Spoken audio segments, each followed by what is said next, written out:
So, what could a 3,000-year-old epic poem possibly have to do with spotting malicious hackers on your network? Well, it turns out a lot more than you might think. Today, we're going to dive into the really modern challenge of VPN detection, but we're looking for answers in a very, very old place, the Indian epic The Mahabharata. Okay, first things first, let's just frame the problem here. The virtual private network, the VPN, it's a classic double-edged sword. On one hand, it's this absolutely essential tool for privacy. It encrypts your traffic, it keeps you safe. But on the flip side, it's the perfect cloak for criminals, letting them launch attacks and then just vanish. And that is the central conflict for every single cybersecurity team out there today. And how confident are we at, telling the good guys from the bad guys? Well, the numbers aren't great. A 6.1 out of 10. That's how organizations rate their own ability to detect these threats. That's basically a C-.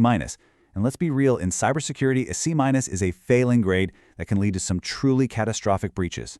The urgency here is very, very real. So, to really get our heads around this challenge, we're going to turn to our first piece of ancient wisdom, the Chakravyuha. It's a concept that you'll see perfectly describes the digital maze that modern VPNs create. This phrase, it just sounds intense, right? It's all about entering this destructive, incredibly complex formation. It's really a warning about charging into a battle that you don't fully understand, which is exactly what defenders are doing when they face advanced VPNs without a complete strategy. So what exactly was the Chakravyuha? Okay, imagine a massive, multi-layered military formation, kind of like a spinning disc made of soldiers. It was brilliantly designed to lure enemies into its center and then just trap them as the layers constantly shifted and closed up behind them. It was a masterpiece of tactical warfare and basically a death trap. Now, in the story, there was only one warrior, Arjuna, who knew the secret. He knew how to get in, and crucially, how to get out. He represents the ideal strategist, right? The one who gets the entire system, the offense, the defense, the entry, and the exit. And then there was the young warrior Abhimanyu. He was brave, and he fought his way in, but he didn't know the way out. He got trapped, and ultimately, he perished. And this is the point, you guys. Partial knowledge in a complex system is a fatal weakness.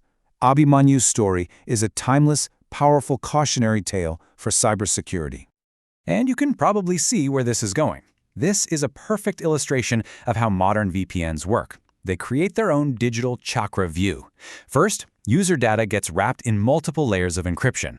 Then, that encrypted data is disguised to look like totally normal web traffic. That's a technique called protocol masquerading. And finally, it's all blended together, making those malicious packets nearly impossible to spot. It's a shifting, swirling maze of data. Okay, so if the problem is a deadly maze, what's the solution? Well, our second metaphor from the epic offers an answer. Upaplavya, the cyber fortress. This is where we get ready for battle. See, in the epic, Upaplavya was this fortified city where the heroes could plan their strategy in total safety. The modern equivalent? That's our VPN detection lab. So instead of a physical city, it's an isolated network segment. Its purpose isn't to forge alliances, but to analyze threats and train our defensive models. And our tools aren't swords and shields, but things like packet capture and SIM systems. So inside this modern fortress, cybersecurity teams can safely take threats apart and see how they work. They use network segmentation to create these isolated sandboxes. They use advanced packet capture tools like Wireshark, think of it like a microscope for your network traffic, to inspect every single bit and byte. And they use SIM systems to find the story in the data, connecting what look like random events to spot an attack pattern. It lets them sharpen their defenses without ever putting real data at risk. All right. But here's the thing. Having all the gear, all the technical skill in the world, it's not the whole story. Our final piece of wisdom moves us from strategy to ethics. This is the Yaksha Prashna, the need for vigilance, and the wisdom to ask why, not just how. In this part of the story, a hero named Yudhishthira comes face to face with a spirit called a Yaksha, who poses a series of really deep riddles. His brothers had already failed to answer and, well, they perished. And one of the riddles was this: what is the most important duty? And his answer, it wasn't strength or victory or power, it was compassion.